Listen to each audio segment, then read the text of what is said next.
विघ्नहर्ता श्री गणेश, श्री गणेश, श्री गणेश।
विघ्नहर्ता श्री गणेश की जय। सुखबंधन कार्तिकेय स्वामी की जय। विघ्नहर्ता श्री गणेश की जय।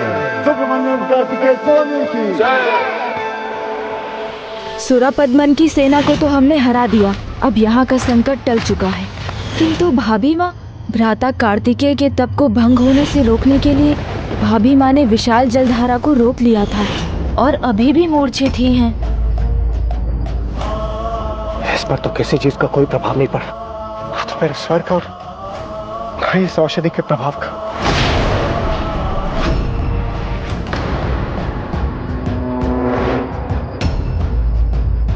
सूर्योदय के होते देव सेनापति कुमार कार्तिकेय का 6ठे दिन का व्रत पूर्ण हो जाएगा।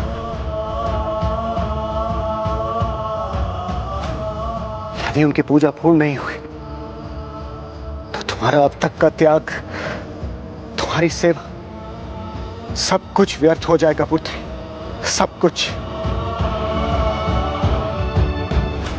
जयंत, हमें शीघ्र यहाँ से प्रस्थान करना चाहिए, हम और विलंब नहीं कर सकते। नहीं,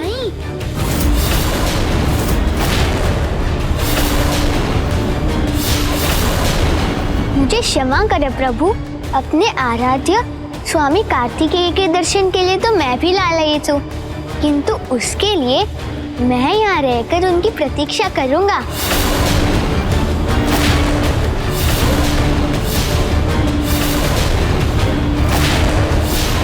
मेरे प्रभु स्वयं यहाँ आकर मेरी रक्षा करेंगे, मैं यहाँ से कहीं नहीं जाऊँगा।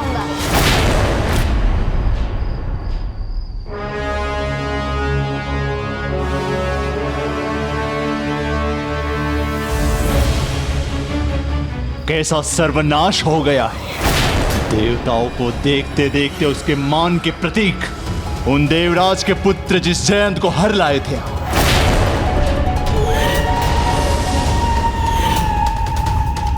वो हमारी आंखों में धूल झोंक के चला गया, मुक्त हो गया हमारे बंधन से, और पीछे छोड़ गया तो बस हमारे अपमान के प्रतीक ये भस्म।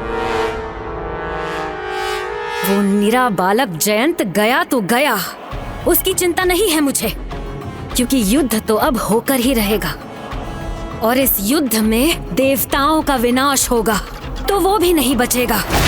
किंतु विजय, विजय चाहिए मुझे, बस उसी की चिंता करो पुत्र।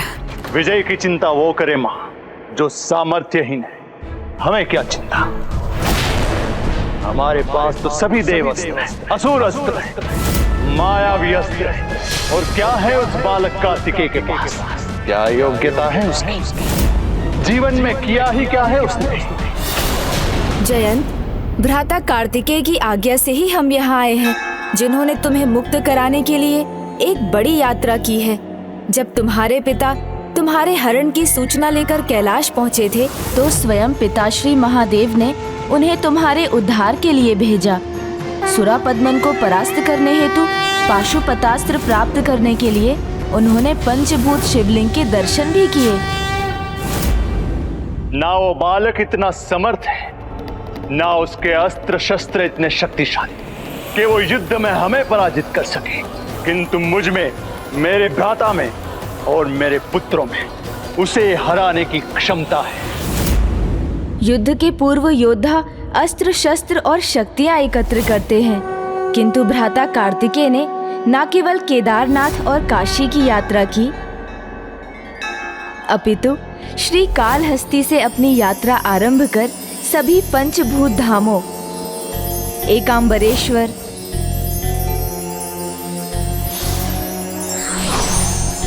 अरुणाचलेश्वर,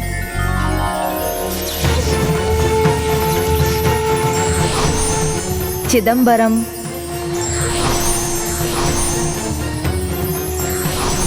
और तिरुचिरापल्ली की यात्रा कर प्रभु महादेव के पंचभूत स्वरूपों का आशीष प्राप्त किया और अपनी ये यात्रा संपन्न की। प्रभु महादेव के आशीष से उन्हें पाशुपतास्त्र भी प्राप्त हुआ।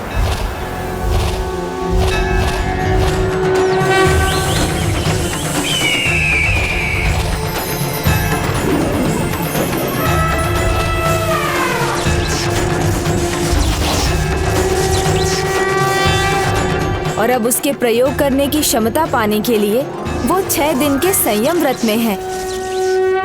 कोई भी दैविक अस्त्र शस्त्र क्यों न ले आए वो कार्तिकेय, किंतु मेरे पुत्रों, तुम्हारे पास तो वो कवच है जो बड़े से बड़े अस्त्र को रोक सकता है। मैं और मेरी माया है तुम्हारे पास, जिससे तुम्हें हमारे पराजय का प्रतिशोध लेने की शक्ति प्राप्त होगी।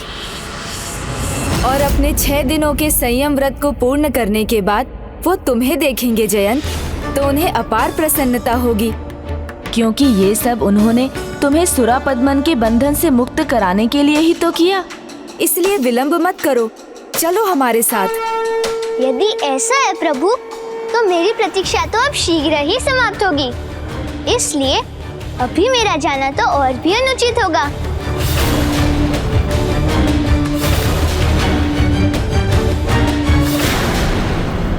मैं अपने आराध्य प्रभु सुब्रमण्यम कार्तिकेय स्वामी की शपथ लेता हूँ, जब तक वो स्वयं यहाँ नहीं आएंगे, मैं यहाँ से नहीं जाऊँगा।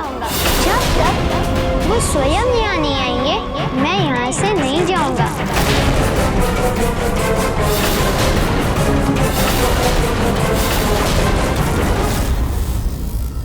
प्रभु, अब हम क्या करें प्रभु? क्या हम भी यहीं रुक जाएं प्रभु? जयंत ने ये कैसी सौगंध ले ली।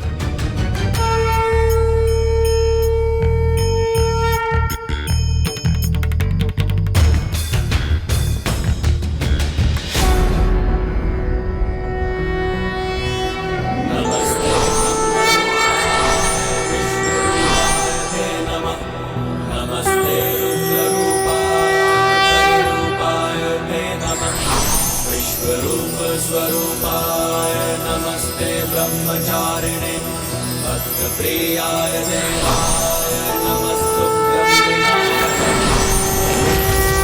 सिद्धिबुद्धि सहिताय महागणपतये नमः।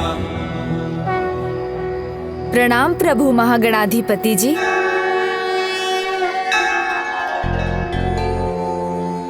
हे विघ्नहर्ता गणेश, जयंत को यहाँ से जाने के लिए विवश मत कीजिए, अन्यथा जो भी अभी तक हुआ है सब निरर्थक हो जाएगा, क्योंकि जयंत को मुक्त करवाना ही कुमार कार्तिकेय के यहाँ आने का एक विशेष उद्देश्य है। देवराज इंद्र का वचन स्मरण है ना आपको? मैं देवराज इंद्र ये घोषणा करता हूँ, जो भी महापराक्रमी योद्धा मेरे पुत्र को मेरे पास वापस लाएगा, मैं उसे अपनी पुत्री देवसेना के योग्य समझकर अपनी पुत्री का विवाह उससे करवाऊंगा। यही नियति है कि कुमार कार्तिकेय खुद यहाँ आकर धर्म की स्थापना करें। इसलिए इन घटनाओं का संबंध कुमार कार्तिकेय के विवाह से भी है, ये मत भूलिए आप। हाँ, उचित ही तो है। यदि जयंत आज हमारे साथ यहाँ से चला गया तो भाभी माँ देवसेना और भ्राता कार्तिकेय के विवाह का संयोग कैसे बनेगा?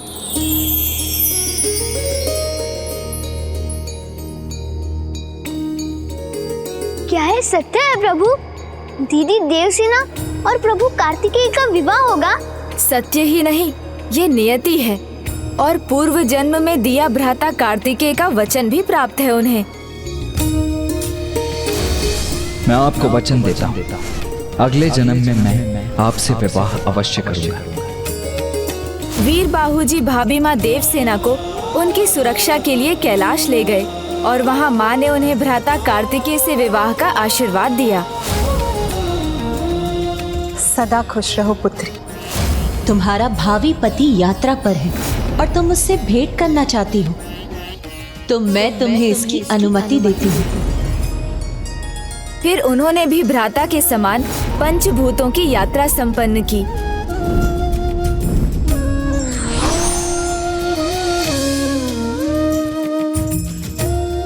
और वहीं पहुंच गईं, जहां भ्राता कार्तिकेय इस समय संयम व्रत में लीन है। अर्थात दीदी और प्रभु दोनों का दिव्य मिलन होगा, उनका विवाह होगा, तब तो मेरी प्रतीक्षा सार्थक है। हाँ जयंत, किंतु मुझे ऐसा आभास हो रहा है जैसे तुम्हारी दीदी किसी संकट में है। पुत्री, उठो पुत्री। प्रभु, तो आपसे मेरी विनती है, शीघ्र जाकर मेरी दीदी की सहायता कीजिए, मेरी चिंता त्याग दीजिए। उन्होंने अब तक मेरी रक्षा की है। प्रभु कार्तिकेय मेरा कोई अहित नहीं होने देंगे, वो मेरी रक्षा करने अवश्य आएंगे। धन्य हो तुम जयंत, धन्य है तुम्हारी अटूट भक्ति। अपने आराध्य में ऐसा अटूट विश्वास और भक्ति की सच्ची निष्ठा ही भगवान की भी शक्ति बनती है और अधर्म पर धर्म की विजय का कारण भी। विघ्नहर्ता गणेश जी, यदि पुत्र जयंत यहाँ रुकेगा तो हम उसे यहाँ अकेला छोड़कर कैसे जा सकते हैं? नहीं वायुदेव, मैं अकेला कहाँ हूँ, मेरे साथ तो स्वयं मेरे प्रभु सुब्रमण्यम कार्तिकेय स्वामी सदा रहते हैं। और यदि आप अभी नहीं जाएंगे तो प्रभु की सेना में उनके सहायक कैसे बनेंगे? ये प्रश्न तो मेरे प्रभु की प्रभुता का है। उन्हें अपनी भक्ति रक्षा करने आना ही होगा।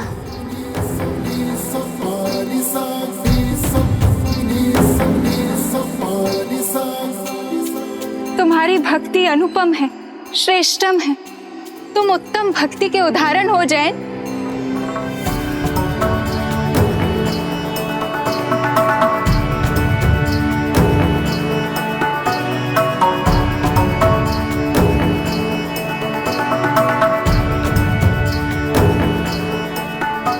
आप सभी को मेरा प्रणाम।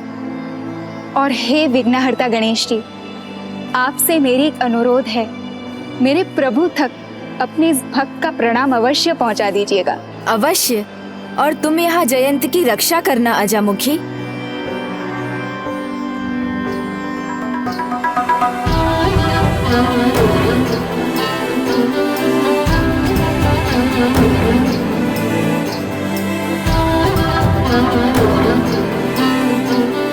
अब तुम मेरे निकट रहोगे जयंत, मेरे साथ ही चलोगे।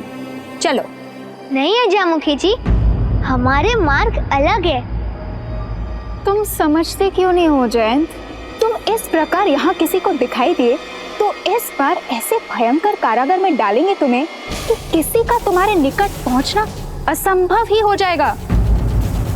जब प्रभु की भक्ति साथ है तो चिंता किस बात की? बस आप भी प्रभु भक्ति में लीन रहिए और चिंता मुक्त रहिए। जयंत,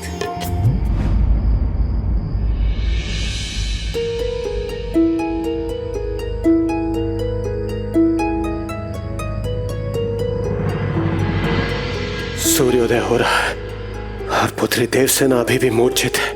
यदि ऐसा ही रहा तो बहुत बड़ा अनर्थ हो जाएगा। इस प्रकार तो देव सेनापति कुमार कार्तिकेय की अंतिम दिवस की पूजा पूर्ण नहीं हो पाएगी, उनकी ये यात्रा असफल हो जाएगी।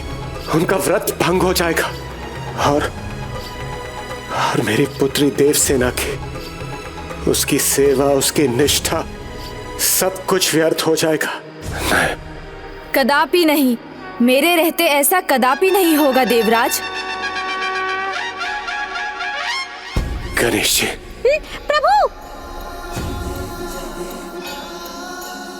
प्रथम पूज्य गणेश जी, देखिए ना ये मेरी पुत्री को क्या हो गया। ये मूर्छा से बाहर ही नहीं आ रही। कुछ कीजिए गणेश जी, कुछ कीजिए। जिन्होंने भक्ति और सेवा भाव की सर्वोच्च परीक्षा में सफलता प्राप्त की है, उन्हें भला कुछ कैसे हो सकता है? इनकी मूर्छा तो अभी भंग हो जाएगी। जैसे ही आशीर्वाद स्वरूप इन्हें अपने स्वामी की चरण रज प्राप्त होगी। प्रभु, मैं अभी उनका चरण रज लेकर आया। नहीं मूषक जी, भाभी माँ ने भ्राता की इतनी सेवा की है, तो अब उनके लिए कुछ करने का कर्तव्य मुझे निभाने दीजिए।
भाभी माँ,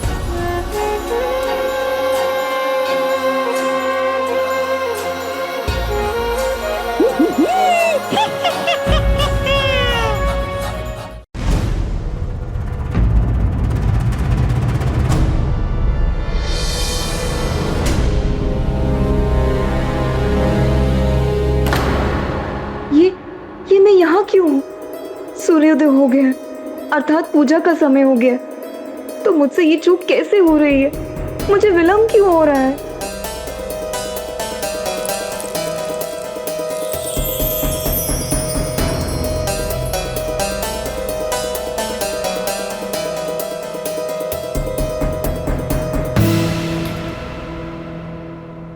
पुत्री देवसेना, पुत्री, पुत्री।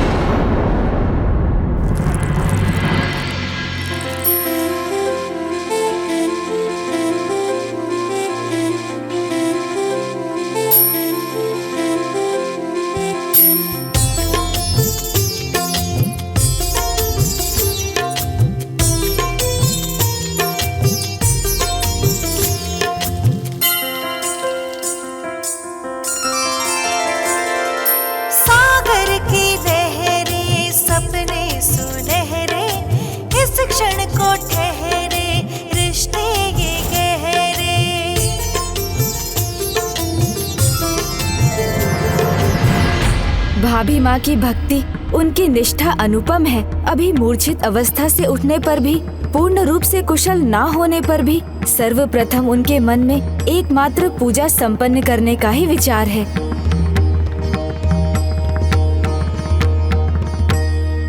पुत्री देवसेना की स्थिति तो अब नियंत्रण में है, किंतु पुत्र जयंत, वीर बाहु, आप तो मेरे पुत्र की रक्षा करने के लिए, उसे वापस लाने के लिए गए थे ना? पुत्र, कहाँ है मेरा पुत्र? अग्निदेव,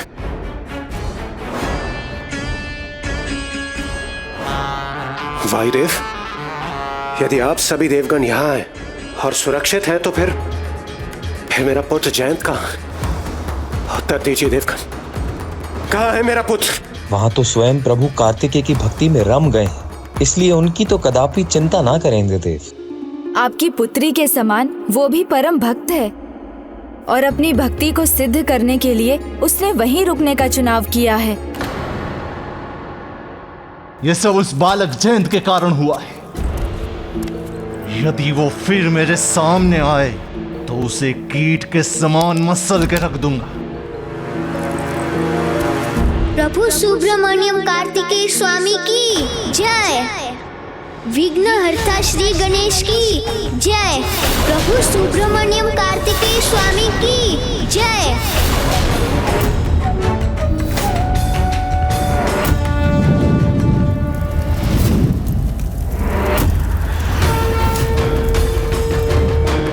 प्रभु सुब्रमण्यम कार्तिकेय स्वामी की जय।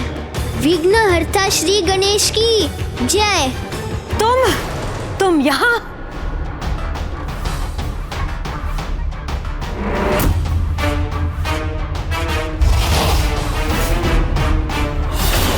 अब आ ही गए हो तो उचित स्वागत के लिए तैयार भी हो जाओ।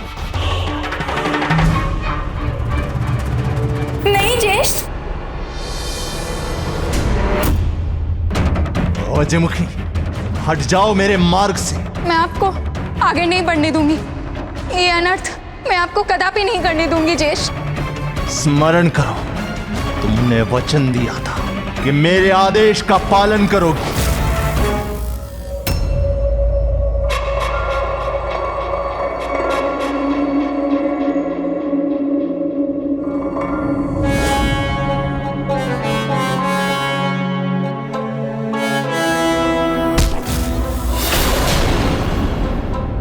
दंड बालक, यहां पे लौटने का दुस्साहस कैसे किया? उत्तर दो मुझे। मेरे पुत्र के ऐसे भयंकर अंत के बाद भी तुमने यहां पे आने का दुस्साहस कैसे किया? पुत्र, इससे पूछो कि अन्य देवताओं के साथ यहाँ से गया क्यों नहीं? यहाँ क्यों वापस लौटा है और क्या चाहिए इसे?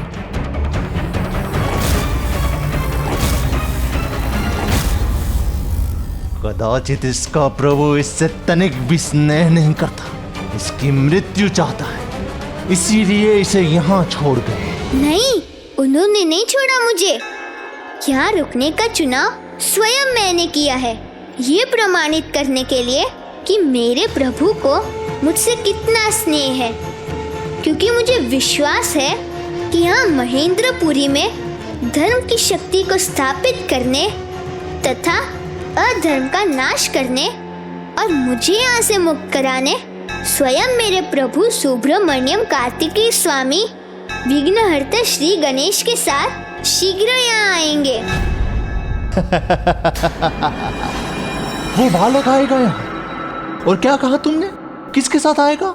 उनके भ्राता गजानन श्री गणेश जी के साथ।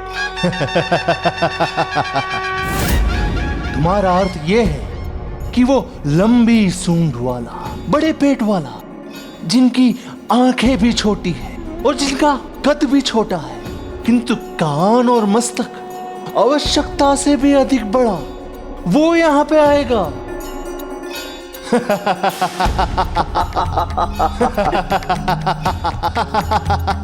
जिनका आप उपहास कर रहे हैं, कदाचित आपने उनको ध्यान से न देखा है न पहचाना है, जबकि आपके नेत्र तो बहुत बड़े बड़े हैं।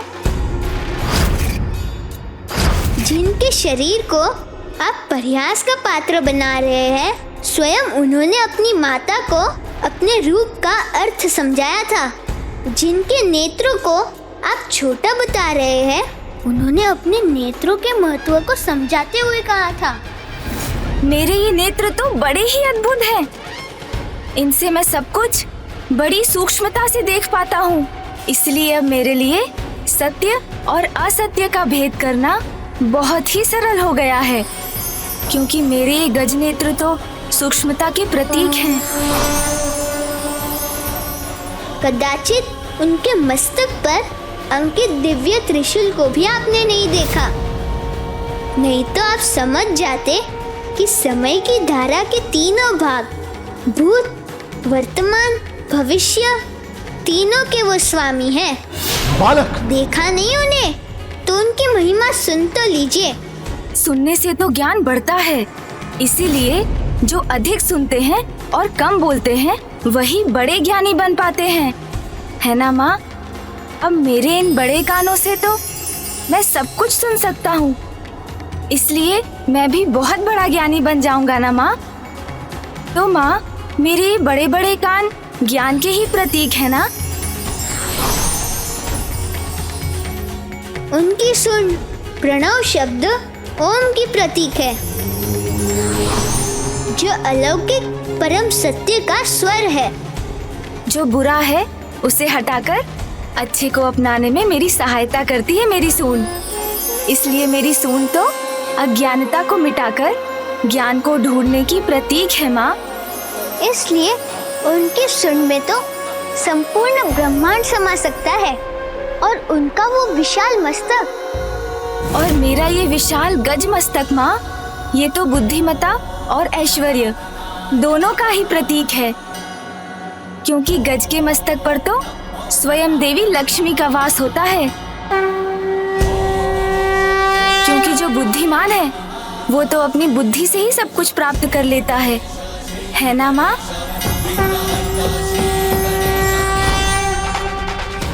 उनकी चतुर्भुजाई, मनसा, बुद्धि, अहंकार, चित्त रूपी सूक्ष्म गुणों की और उनकी परम पवित्र चेतना के साथ इन गुणों को हमारे भीतर जागृत करने का माध्यम है।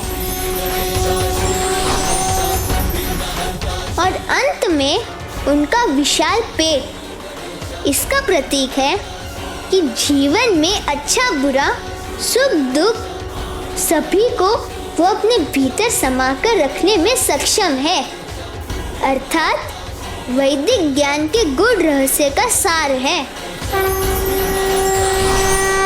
और उनके छोटे छोटे पद शुभता के प्रतीक है। जहाँ उनका आगमन होता है वहीं शुभता का विस्तार होता है।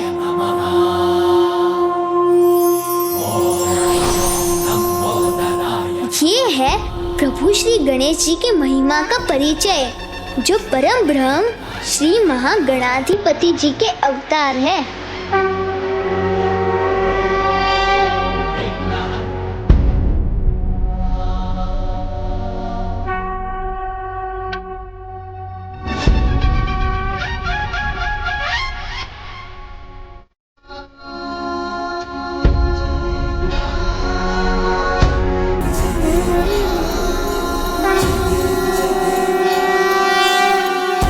ऐसी है उनकी अद्भुत स्वरूप की सुंदरता।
अब तो आप सबको प्रभु श्री गणेश जी के अनुपम रूप का उचित परिचय प्राप्त हो गया।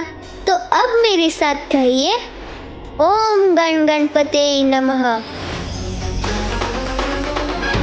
ओम गण गणपते नमः। ओम गण गणपते नमः। ओम गण गणपते नमः।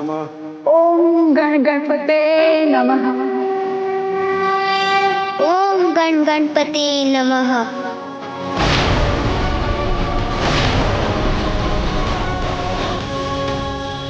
ओम गण गणपते नमः। ओम गण गणपते नमः।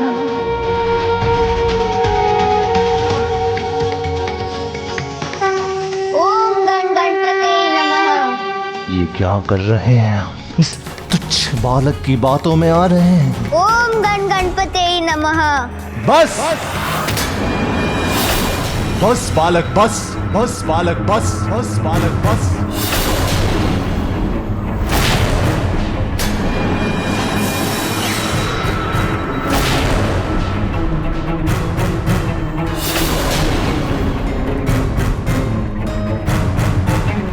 तुम कहते हो कि परम ब्रह्म है वो, जिनके ऊपर संपूर्ण संसार का भार है, तो क्या उनके पास इतना समय है कि तुम्हारे जैसे तुच्छ कीड़ की प्रार्थना सुनकर, तुम्हारी पुकार सुनकर तुम्हारे रक्षा करने के लिए आएंगे? हाँ, वो अवश्य सुनेंगे मेरी पुकार। उनसे किसी का भेद नहीं छिपा, चाहे वो देवलोकवासी हो या साधारण धरतीवासी, जीव बड़ा हो या छोटा, सब उनके लिए समान है। इसलिए वो मेरी भी पुकार सुनेंगे, जैसे उन्होंने एक मेंढक दंपति की सुनी थी, और प्रभु का नाम लेने मात्र से उन दोनों का उद्धार भी हुआ। ये मात्र कथा नहीं, प्रभु श्री गणेश जी की लीला है। और अब मैं आपको वही कथा सुनाने जा रहा हूँ।